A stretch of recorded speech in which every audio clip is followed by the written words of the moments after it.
Assalamualaikum. It's me, Simon Nasreen from Government Girls Islamia Higher Secondary School, Nawab Shah. Let's preview what we will discuss in this session.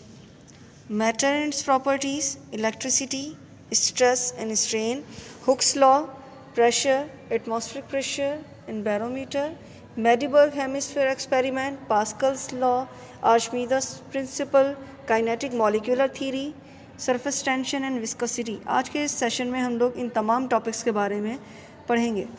सबसे पहले देखते हैं matter के बारे में। मादा क्या होता है?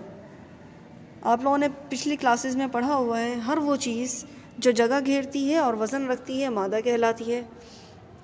और ये जो मादा होता है ये छोटे छोटे पार्टिकल्स पर छोटे छोटे ज़र्रात से मिलकर बना होता है, जिन्हें हम एटम कहते हैं। पढ़ा हुआ है ना आप लोगों ने सब कि anything that has mass and occupy space is matter and matter is made up of tiny particles called atom. Now look at the states of matter.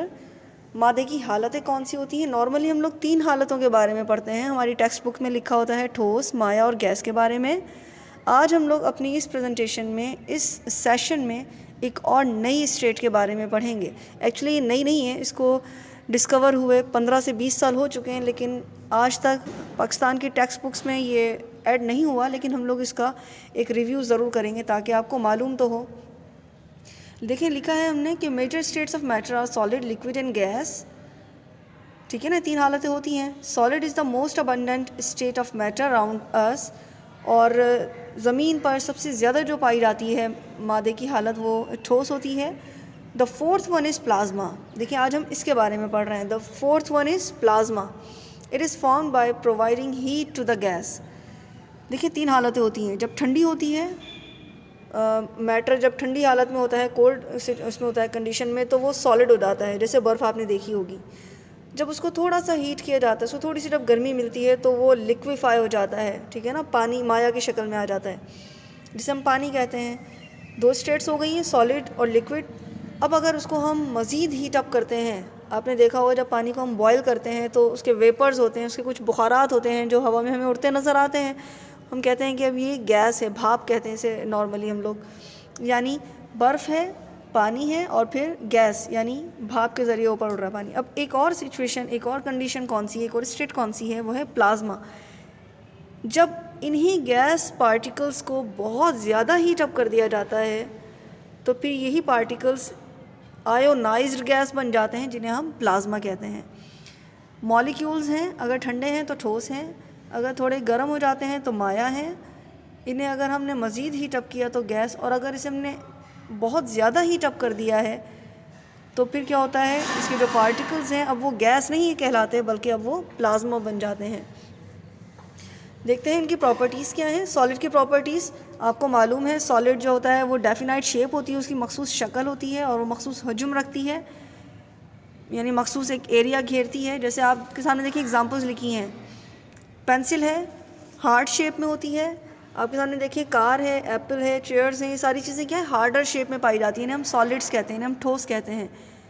और इनके पार्टिकल्स कैसे होते हैं? इनके पार्टिकल्स एक दूसरे से बिल्कुल जुड़े होते हैं। आपको तस्वीर में नज़र आ रहे हैं इनके ज़र्रात, देखें बिल्कुल जुड़े हुए, इनके दरमियान स्पेस नहीं है। अब अगर इन्हें मूव ऑन होता है तो क्या होता है, ये हल्के से बस वाइब्रेट हो जाते हैं और अपनी मूवमेंट दूसरे पार्टिकल को दे देते हैं, यानी इनमें स्पेस दरमियान में नहीं होता। इनके जो पार्टिकल्स हैं ठोस के, वो मूव नहीं कर सकते, वो सिर्फ और सिर्फ वाइब्रेट कर सकते हैं। ठीक है ना, एक जगह से दूसरी जगह तक जा नहीं सकते। अब देखें प्रॉपर्टीज़ ऑफ लिक्विड। एग्जांपल्स आपके सामने हैं, देखें पानी है आपके सामने, दूध है, इसके अलावा ऑयल होता है, ब्लड है। हर वो चीज़ जो बह जाती है वो लिक्विड कहलाती है। हर बहने वाली चीज़ को माया कहते हैं ना। और आपको मालूम है कि माया जो चीज़ें होती हैं उनकी कोई डेफिनाइट शेप नहीं होती, यानी वो मखसूस शक्ल के नहीं होते। उसको जिस भी बर्तन में डालते हैं वो वही शक्ल इख्तियार कर लेते हैं ना। और डेफिनाइट वॉल्यूम ज़रूर होता है, मखसूस जगह ज़रूर घेरता है पानी हो, दूध हो या जो भी कोई माया हो। इनके पार्टिकल्स आपस में इस कदर नहीं जुड़े होते हैं जैसे ठोस के होते हैं। ठोस के मुकाबले में इसके जो ज़र्रात हैं, इसके जो पार्टिकल्स हैं, वो थोड़े थोड़े से फासले पर होते हैं। इनमें भी वाइब्रेशन होती है और थोड़ी सी मूवमेंट कर सकते हैं मॉलिक्यूल्स, क्योंकि आपको देखिए इसके दरमियान थोड़ा सा स्पेस नज़र आ रहा है ना, तो मॉलिक्यूल्स मूव कर सकते हैं। फिर देखिए गैस की प्रॉपर्टीज़ क्या हैं। गैस में ना तो कोई डेफिनाइट शेप होती है और ना ही कोई डेफिनाइट वॉल्यूम होता है। आपने कभी गैस को किसी मखसूस शक्ल में देखा है? नहीं देखा होगा ना। हम अपने आसपास सिर्फ गैस को महसूस कर सकते हैं कि हमारे आसपास मौजूद है, हम उसे देख नहीं सकते क्योंकि डेफिनाइट शेप ही नहीं होती है और उसका कोई डेफिनाइट वॉल्यूम भी नहीं होता, क्योंकि गैस जो होती है वो फ़ौरन स्प्रेड अप हो जाती है। आपने कभी देखा होगा, आप अगर कमरे के एक कॉर्नर में स्प्रे करते हैं तो कुछ लम्हात भी नहीं गुजरते होंगे कि उससे पहले पूरे कमरे में उसकी जो खुशबू है वो हमें महसूस होने लगती है। यानी उसकी डेफिनाइट वॉल्यूम नहीं होता, उसके जो पार्टिकल्स हैं बहुत दूर दूर होते हैं और बहुत तेज़ी से ये मूवमेंट करते हैं, लिहाजा थोड़ी ही देर में पूरे रूम में फैल जाते हैं। इसके अलावा और भी बहुत सारी एग्जांपल्स होंगी, आप उसके बारे में सोचें कि और कौन कौन सी एग्जांपल्स हैं, उसके बारे में आप नोट डाउन करें। अपने आसपास देखें, आपके आसपास आपको बहुत सारी चीज़ें मिल जाएंगी। बलून्स में देखें, आप एयर ब्लो करते हैं, उसमें जो गैस आप डालते हैं वो गैस ही है, लेकिन उसकी कोई डेफिनाइट शेप नहीं होती। अगर आप उसको प्रेस करें बलून को तो वो जिस शक्ल में आप उसको प्रेस करेंगे वो उसी तरीके से हो जाएगा। अब देखें फोर्थ फॉर्म, प्लाज्मा। जैसे गैसेस के बारे में हमने ये कहा कि इसका कोई वॉल्यूम नहीं होता, इसकी कोई शेप नहीं होती, प्लाज्मा भी बिल्कुल इसी तरीके से होता है। Like gases, plasma is indefinite volume and indefinite shape. ठीक है, इसकी भी ना तो कोई शक्ल होती है मखसूस और ना ही इसकी कोई मखसूस इसका हुजूम होता है, क्योंकि हमने पहले बताया आपको कि गैसेस ही होती हैं जिन्हें हम बहुत ज़्यादा हीटअप कर देते हैं तो फिर वो कौन सी शक्ल इख्तियार कर लेती हैं? प्लाज्मा स्टेट में आ जाती हैं। ठीक है, a plasma can be created by pumping a big energy to the gas. जो बात मैंने अभी पहले कही, देखें वही फिर से रिपीट हो रही है कि प्लाज्मा को हम कैसे क्रिएट कर सकते हैं। अगर हमने गैस को बहुत ज़्यादा एनर्जी दी है किसी तरीके से तो फिर क्या होता है? A spark in the gas will create the plasma. उस गैस में एक स्पार्क पैदा होगा, एक चमक जो पैदा हो जाती है उसे ही हम प्लाज्मा कहते हैं। A hot gas passing through a big spark will turn the gas stream into a plasma that can be useful। देखिए, अगर हॉट गैस हो, कोई गर्म गैस है, उसको हमने किसी स्पार्क से गुजारा है, किसी मतलब चमक से गुजारा है, तो फिर क्या होता है? वो जो गैस की जो स्ट्रीम थी, वो जो गैस था, अब वो किसकी शक्ल में आ जाता है? प्लाज्मा की शक्ल में आ जाता है, जो हमारे बहुत सारे इस्तेमालात में आता है। The biggest chunk of plasma you will see is the sun. देखिए, सन क्या है? आपके सामने सबसे बड़ी मिसाल है, कितना चमकदार होता है। उसमें भी गैसेस ही होती हैं, लेकिन क्योंकि वो बहुत ज़्यादा हीटअप हो जाता है इसलिए अब वो जो गैस थी अब वो गैस नहीं रहती है, बल्कि अब वो प्लाज्मा की शक्ल में हमें नज़र आती है। इसे देखें, कुछ एग्जांपल्स भी हैं। देखिए, आपने कभी देखा होगा जब बिजली चमक रही होती है तो आसमान पर हमें जो ये बिजली नज़र आती है, एक्चुअली ये क्या है? ये प्लाज्मा मैटर है। मैटर की जो स्टेट है वो प्लाज्मा ही है। Some places where plasmas are found extremely hot flames. आपने कभी देखा होगा कि बहुत ज़्यादा जब फ्लेम को हीटअप हो जाता है तो उसमें जो चमक नज़र आती है हमें, ये एक्चुअली प्लाज्मा ही है। एप्लीकेशंस देखते हैं इसकी, यानी इसके इस्तेमालात कहाँ हैं प्लाज्मा के। Plasma drive lasers and particles accelerator. Plasma की वजह से हमें लेज़र्स को हम ड्राइव कर सकते हैं, उन्हें चला सकते हैं। It's also use for making semiconductors. Semiconductors को बनाने के लिए ये इस्तेमाल किया जाता है। कंडक्टर क्या होता है? जो इलेक्ट्रिसिटी को पास कर देता है। ठीक है, अभी सेमीकंडक्टर बनाता है, यानी इसमें से कुछ किसी हद तक जो इलेक्ट्रिसिटी है वो पास हो जाएगी। सेमीकंडक्टर्स को बनाने के लिए ये प्लाज्मा को यूज़ किया जाता है।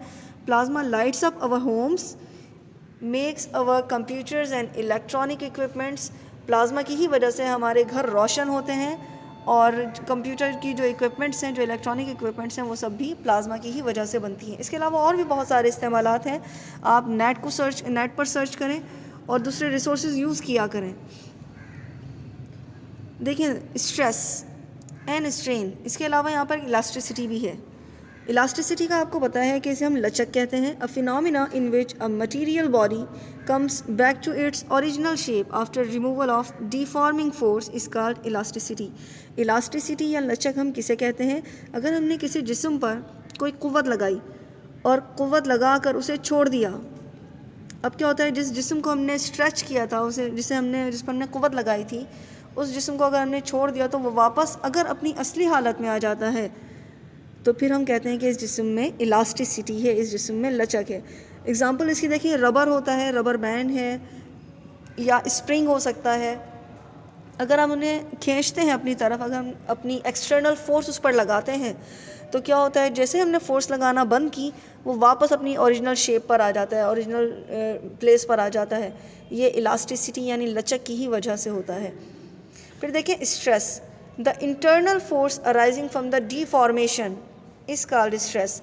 अभी देखिए हमने जब लचक की बात की थी तो हमने ये कहा कि जब हम किसी जिस्म के ऊपर क़ुव्वत लगाते हैं, एक्सटर्नल फोर्स लगाकर उस जिस्म को अपनी तरफ खींचते हैं, जैसे ही हमने अपनी तरफ खींचा उस रबर में या उस स्प्रिंग में एक अंदरूनी तौर पर एक और क़ुव्वत पैदा हो जाती है जिसे हम इंटरनल फोर्स कहते हैं।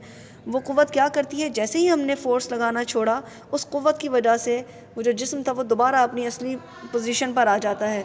तो स्ट्रेस क्या हुआ, जो इंटरनल फोर्स इसमें पैदा हो गई है। एक क़ुव्वत हमने लगाई है वो एक्सटर्नल फोर्स थी, एक क़ुव्वत अब इसमें रबर में या स्प्रिंग में ख़ुद से पैदा हो गई है, ये इंटरनल फोर्स है। इस इंटरनल फोर्स की वजह से ही वो जो जिस्म है, जो रबर है या स्प्रिंग है, वो दोबारा अपनी असली हालत पर आ जाता है। तो स्ट्रेस क्या होती है, इंटरनल फोर्स है।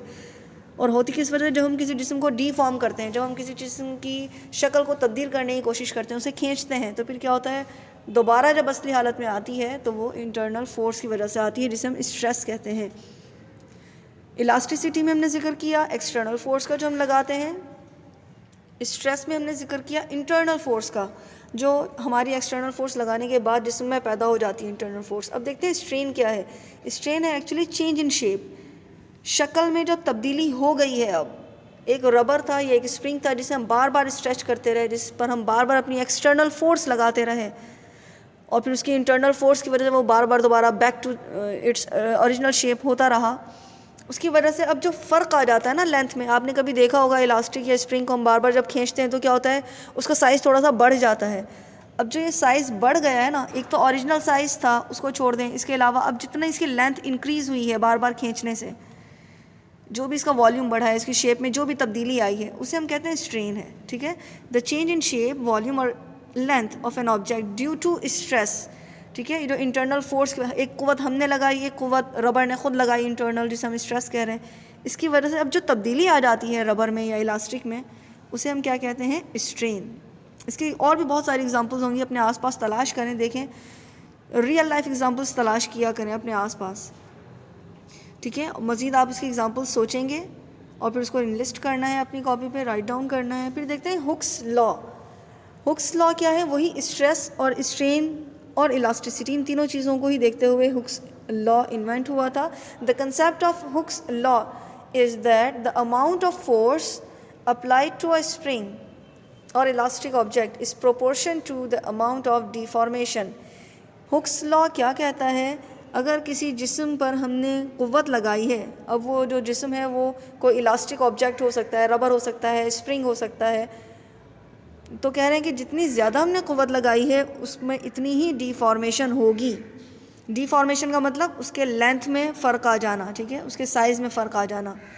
जितनी ज़्यादा उस पर हम क़ुव्वत लगाएंगे उसमें उतना ही फ़र्क आएगा। आप तस्वीर में देखें ज़रा, अगर इस पर क़ुव्वत ना लगाई गई थी, नहीं लगाई गई थी, तो वो कितना था, थोड़ी क़ुव्वत लगाई उसका साइज़ कितना चेंज हुआ है, और अगर उस पर मज़ीद ज़्यादा क़ुव्वत लगाएंगे तो फिर उसमें वो ज़्यादा स्ट्रेच हो जाएगा, उसमें ज़्यादा डिफॉर्मेशन आ जाएगी।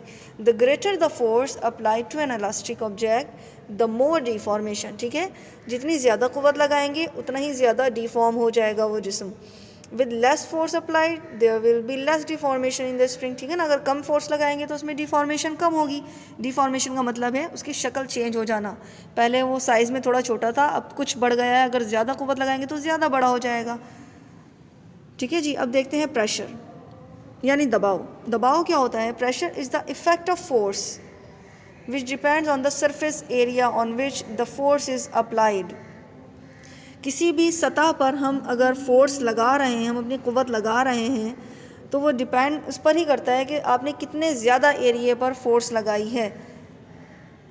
अब ये जो क़ुव्वत का असर है इसे हम दबाव कहते हैं। The larger the area the lesser will be the pressure. जितना ज़्यादा एरिया होगा उतना ही कम प्रेशर हो जाएगा। The smaller the area greater will be the pressure. अगर एरिया कम लेंगे तो फिर प्रेशर बढ़ जाएगा। अब इसके एग्जांपल देखें ज़रा। आप फ्लैट चप्पल पहनकर भी चलते हैं किसी सतह पर, कोई नम ज़मीन हो कोई ऐसी जगह हो जहाँ पर रेतीला इलाका है या फिर कोई मट्टी कहीं अगर नरम हो गई है बारिश की वजह से, ऐसा कोई इलाका है, आप फ्लैट चप्पल पहन कर चलें, आपका प्रेशर, आपका वेट तो उतना ही है ना। अगर आप फ्लैट चप्पल पहन कर चल रहे हैं तो फिर आपका प्रेशर कितना होता है? क्या आपका पैर इसी तरीके से ज़मीन में धंस जाता है? या फिर अगर आप एक हील वाली चप्पल पहनकर ऐसे एरिया में चलेंगे तो फिर अब क्या होता है, आपका प्रेशर इतना बढ़ जाता है क्योंकि आपने सरफेस एरिया बहुत कम लिया होता है। हील जो होती है ना आपकी सैंडल की, उसने बहुत कम एरिया लिया होता है, आपका पूरा प्रेशर उसी एक पॉइंट पर होता है, हील पर, और फिर क्या होता है, वो प्रेशर बढ़ जाता है और आपकी हील ज़मीन में धंस जाती है। लेकिन अगर आप फ्लैट चप्पल पहनते हैं तो आपका जो जिस्म का वेट है उसका प्रेशर पूरे इतने बहुत ज़्यादा एरिया पर पड़ रहा होता है, इसलिए उसका प्रेशर कुछ कम हो जाता है। तो यानी क्या कह रहे हैं, अगर एरिया बढ़ जाएगा तो प्रेशर कम होगा। जैसे आप फ्लैट चप्पल पहनते हैं, एरिया बढ़ जाता है, जितने ज़्यादा एरिया पर आपका पैर का प्रेशर आ रहा है तो फिर क्या होता है, आपका प्रेशर कम हो जाता है। और अगर आपने हील पहनी है, सैंडल है जिसकी हील है, तो फिर क्या होता है, स्मॉलर एरिया हो गया। देखिए ना, चप्पल का तला कितना एरिया लेगा और सैंडल की जो हील है वो कितना एरिया ले लेती है। फ़र्क है ना दोनों में, क्योंकि वो कम एरिया लेती है सैंडल की हील, इसलिए आपका प्रेशर बढ़ जाता है और आपका जो पैर है वो, आपकी जो सैंडल है वो ज़मीन में धंस जाती है। यानी अगर ज़्यादा एरिया पर फोर्स लगाएंगे तो फिर प्रेशर कम हो जाएगा, और अगर कम एरिया पर फोर्स लगेगी तो प्रेशर बढ़ जाता है। इसका फॉर्मूला क्या है, pressure is equal to force upon area.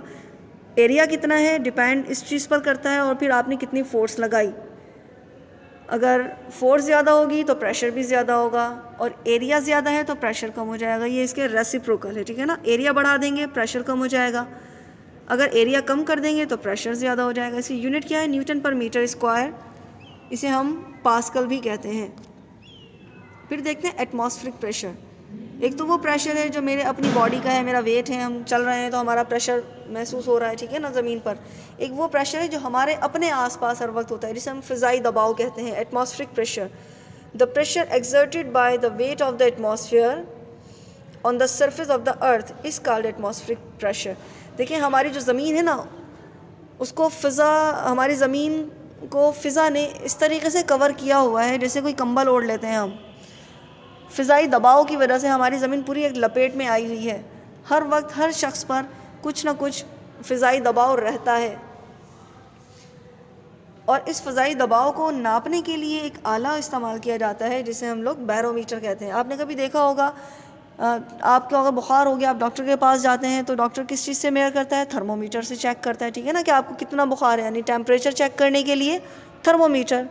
इसी तरीके से इलेक्ट्रिसिटी को, आपने कभी शायद किसी इलेक्ट्रिशियन को देखा हो, वो अपने पास एक डिवाइस रखते हैं जिससे वो इलेक्ट्रिसिटी चेक कर रहे होते हैं कि कितने आपके पास वोल्ट्स आ रहे हैं आपके घर में और कितना उसको आपको मिल रहा है, तो वो कहलाता है वोल्ट मीटर। इसी तरीके से अगर हम फ़िज़ाई दबाव को चेक करते हैं, अगर हम एटमॉस्फेरिक प्रेशर को नापना चाहें कि हमारे ऊपर कितना एटमॉस्फेरिक प्रेशर है, तो उसके लिए जो डिवाइस होती है उसे हम कहते हैं बैरोमीटर। अब देखिए Magdeburg hemisphere experiment. Magdeburg hemisphere experiment क्या है? The existence of atmospheric pressure was first demonstrated by a German scientist von Guericke in Magdeburg city of Germany.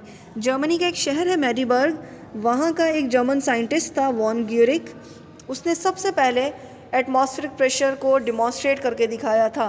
सबसे पहले उसने ही वजाहत की थी कि एटमॉस्फेरिक प्रेशर क्या होता है। So his experiment is historically known as Magdeburg hemisphere experiment. तो लिहाजा उसका जो एक्सपेरिमेंट है उसे हम लोग मेडीबर्ग हेमिस्फीयर एक्सपेरिमेंट के ही नाम से जानते हैं, क्योंकि मेडीबर्ग सिटी में हुआ था, लिहाजा उसका नाम ही मेडीबर्ग हेमिस्फीयर एक्सपेरिमेंट पड़ गया। इस एक्सपेरिमेंट में था क्या, उसने 2 निस्फ कुर्रे लिए थे, 2 निस्फ कुर्रों के दरमियान में फ़िज़ा थी, ठीक है, फ़िज़ाई दबाव था, फ़िज़ाई यानी प्रेशर था, एटमॉस्फेरिक प्रेशर। उसने उन दोनों निस्फ कुर्रों को पहले मिला दिया और फिर एक वैक्यूम पंप के ज़रिए उनके दरमियान में से एयर निकाल ली। जब उसने एयर निकाल ली तो फिर दोनों निस्फ कुर्रे थे आपस में जुड़ गए थे, अटैच हो गए थे। अब इसको दूर करने के लिए उसने बहुत ज़्यादा क़ुव्वत लगाई। कहते हैं कि 16 घोड़े लाए, 8 घोड़े एक सिमत बांधे और दूसरे जो 8 घोड़े थे वो दूसरी सिमत बांधे, और उसके ऊपर प्रेशर लगाया घोड़ों ने, लेकिन फिर भी ये जो 2 निस्फ कुर्रे थे ये अलहदा नहीं हुए, जुड़े रहे। यानी इसने बताया एग्जिस्टेंस एटमॉस्फेरिक प्रेशर की है, जिसकी वजह से अब ये जुड़ गए हैं। इसके बारे में मज़ीद पढ़िएगा आप लोग, ठीक है ना। फिर है पास्कल्स लॉ। पास्कल्स लॉ क्या कहता है? Pressure at a point in a fluid is equal in all directions. Pascal ने सबसे पहले ये बताया कि मायात में जो प्रेशर होता है वो हर पॉइंट पर एक जैसा होता है। Pressure at a point in a fluid, किसी एक ख़ास जगह पर जितना प्रेशर होता है, is equal to in all direction, हर सिमत में उतना ही प्रेशर महसूस किया जाता है। इसकी एप्लीकेशंस हैं, इसके इस्तेमालात हैं। हाइड्रोलिक लिफ्ट में है। हाइड्रोलिक लिफ्ट आपके सामने देखें ज़रा, एग्जांपल है गाड़ियों के लिए जो शोरूम्स वगैरह में होता है, गाड़ियों को उठाने के लिए हाइड्रोलिक लिफ्ट। फिर हाइड्रोलिक ब्रेक्स हैं, फिर हाइड्रोलिक प्रेस। ये तीनों चीज़ें आपके सामने हैं। इनको मैं ये डिटेल में नहीं जाऊंगी, ये आपका होम असाइनमेंट है। एप्लीकेशंस जो इसकी है ना पास्कल्स लॉ की, वो आप लोग इसको सर्च आउट कीजिएगा, नेट पर सर्च करें, आप अपनी टेक्स्ट बुक में पढ़ें, आप किसी और सोर्स से अगर तलाश करना चाहें, इसका मुझे कंप्लीट नोट तैयार करके दीजिएगा। पास्कल्स लॉ की जो एप्लीकेशंस हैं, जो इसके इस्तेमालात हैं, इसके इतलाक़ात हैं, वो क्या हैं, उनको आपने कंप्लीट एक नोट तैयार करना है, फिर मुझे दिखाइएगा। फिर Archimedes principle. The principle states that when a body immersed in a liquid will experience an up thrust. ये जो प्रिंसिपल है आर्शिमीदेस का, ये क्या बताता है? जब किसी जिस्म को हम लिक्विड में यानी माया में डिबो देते हैं तो क्या होता है, उस जिस्म में एक अप थ्रस्ट पैदा हो जाता है। अप थ्रस्ट क्या है? अपवर्ड फोर्स है। आपने कभी देखा होगा किसी मग को अगर आप पानी में उल्टा करके डाल देते हैं, आपने उसको डाला था, बड़ी आसानी से चला गया, अब उस मग में पानी भर जाता है, ठीक है। अब उसको आप ऊपर करने की कोशिश करें तो आपको पता नहीं कौन सी एक एक्सटर्नल फोर्स, इंटरनल आपको कोई एक फ़ोर्स महसूस हो रही होती है। ये जो फोर्स है ये अप थ्रस्ट कहलाती है, यानी एक उछाल की क़ुव्वत पैदा हो जाती है। और ये किसके बराबर होती है? That is equal to weight of the liquid displaced by the body. जितने ज़्यादा पानी को आपने हटाया था उस मग से, वो सारा पानी अब अपनी क़ुव्वत लगाने लगता है और उसको अपनी तरफ खींचने लगता है, ठीक है। वो बराबर किसको हो जाती है? ये जो अप थ्रस्ट फोर्स है वो किसके बराबर होती है? जितना ज़्यादा माया आपने हटाया है उसके बराबर हो जाती है। इसलिए आपको उसकी क़ुव्वत बहुत ज़्यादा महसूस होती है। समझ में आ रहा है? फिर देखें buoyancy and law of flotation, ये भी उसी से रिलेटेड है। It is the property of a fluid through which it exerts an upward force or up thrust on a body which is wholly or partially immersed in the liquid. This upward force is called buoyant force. देखें जी, property है fluid की, मायात की या gases की, जिसकी वजह से क्या होता है, एक अपवर्ड फोर्स पैदा हो जाती है, एक अप थ्रस्ट यानी कि उछाल की क़ुव्वत पैदा हो जाती है। और ये होता कैसे है? जैसे अब मैंने पहले भी जिक्र किया था, इसमें आर्शिमीदेस प्रिंसिपल में इन्होंने भी यही बात बताई कि अगर आप किसी जिस्म को पानी में डिबो देते हैं, पूरा डिबो दें या फिर थोड़ा सा डिबोएं, तो उसमें एक अपवर्ड फोर्स क्रिएट हो जाती है, जिसे हम अप थ्रस्ट कहते हैं, उछाल की क़ुव्वत कहते हैं। यहाँ पर भी वही बात है कि जब हम किसी जिस्म को या तो पूरा होली मीन्स या तो मुकम्मल तौर पर उसमें डिबो दें और पार्शियली या फिर थोड़ा सा उसको डिबोएं मायात में, तो क्या होता है, जितना ज़्यादा पानी हटाएगा उस पर उतनी ही ज़्यादा क़ुव्वत लगेगी। देखें ज़रा, अब आपके सामने एक बहरी जहाज़ है, बहरी जहाज़ का वेट कितना ज़्यादा होता है, लेकिन फिर भी वो पानी में डूबता नहीं है। क्यों?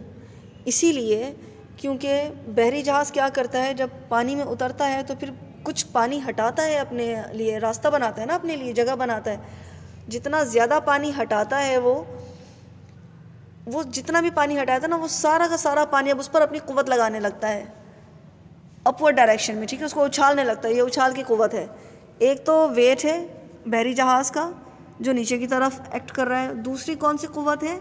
अब उछाल की क़ुव्वत है जो इसको ऊपर उछाल रही है। जितना पानी हटाया था बहरी जहाज़ ने, वो सारा का सारा पानी इस बहरी जहाज़ के ऊपर अब अपनी क़ुव्वत लगाने लगता है, उछाल की क़ुव्वत, जिसकी वजह से बहरी जहाज़ डूबता नहीं है बल्कि उसकी सतह के ऊपर, पानी की सतह पर तैरता रहता है। अब अगर आप एक सुई ले लेते हैं, ठीक है ना, बारीक सी होती है, छोटी सी होती है, उस सुई को अगर आप डालें पानी में तो क्या होता है, बहुत आसानी से डूब जाएगी। रीज़न क्या है? सुई का वेट ज़्यादा है और उसने जो पानी हटाया था, बहुत थोड़ा सा पानी हटाया था, ज़रा सी जगह बनाई थी बस, तो उतने से पानी ने अपनी उस पर क़ुव्वत लगाई, जो उस पर कोई फ़र्क ही नहीं पड़ता है, क्योंकि सुई का वेट ज़्यादा था और जो पानी था, थोड़ा सा पानी हटाया था, उसकी क़ुव्वत उछाल की जो थी वो बहुत कम थी, इसलिए उसमें डूब जाती है। लेकिन बहरी जहाज़ में क्या होता है, बहरी जहाज़ का जितना वज़न था उसने जो पानी हटाया, पानी ने उससे भी ज़्यादा उस पर क़ुव्वत लगाई होती है उछाल की, वो उसको ऊपर की तरफ उछाल रहा होता है, पानी वापस अपनी जगह चाहता है, इसलिए जो उछाल की क़ुव्वत है उसकी वजह से ही बहरी जहाज़ पानी में तैर रहे होते हैं। अब देखें kinetic molecular theory. Kinetic molecular theory क्या है? The main points of kinetic molecular theory, matter is composed of molecules. आपको पता है जो भी मैटर है, मादा है, वो मॉलिक्यूल से मिलकर बनता है। Molecules always remains in motion. जो मॉलिक्यूल्स हैं वो हमेशा हरकत में रहते हैं। Molecules of substance attract each other with a force which depends on the distance between them. जो मॉलिक्यूल्स हैं किसी भी सब्सटेंस के, वो हमेशा एक दूसरे के ऊपर अपनी क़ुव्वत लगाते रहते हैं। डिपेंड करता है कि उनमें डिस्टेंस कितना है। अगर ज़्यादा फासला होगा तो अट्रैक्शन कम हो जाएगी, अगर फासला कम होगा तो अट्रैक्शन बढ़ जाएगी। Velocity of molecules depend on temperature of the substances. Velocity जो होती है ना मॉलिक्यूल्स की, वो टेम्परेचर पर डिपेंड करती है। अगर टेम्परेचर बढ़ा देंगे तो वेलोसिटी बढ़ जाती है मॉलिक्यूल्स की। फिर है सरफेस टेंशन। सरफेस टेंशन किसे कहते हैं? It is the property of the surface of the liquid that allows it to resist an external force. जो कोई भी बैरूनी क़ुव्वत लगा रहा होता है उसके लिए मज़ाहिमत पैदा करता है माया, ये जो इसकी खासियत है इसे हम सरफेस टेंशन कहते हैं। Due to the cohesive nature of the water molecules. अब ये होता क्यों है? एक्सटर्नल फोर्स को क्यों रेजिस्ट करता है? क्योंकि पानी में कोहेसिव नेचर मौजूद होती है। कोहेसिव नेचर क्या होती है? वाटर का जो मॉलिक्यूल होता है वो वाटर के मॉलिक्यूल से अट्रैक्ट कर रहा होता है, इसलिए वो अपनी अट्रैक्शन को कायम रखता है और बाहर से जो क़ुव्वत आ रही है उसको रेजिस्ट करता है। The stronger the cohesive force stronger the surface tension. जितनी ज़्यादा कोहेसिव फोर्स मजबूत हो जाएगी, सरफेस टेंशन भी उतना ही ज़्यादा स्ट्रॉन्ग हो जाएगा। जैसे देखिए, अगर कोई हाथ पकड़ के खड़ा हो, दो बच्चे हैं, उसने मजबूती से अपना हाथ पकड़ा हुआ है। अब ये क्या है? जो उसने मजबूती से अपना हाथ पकड़ा हुआ है, बाहर से अगर बैरूनी क़ुव्वत आती है तो उसको तोड़ नहीं सकती, ठीक है ना।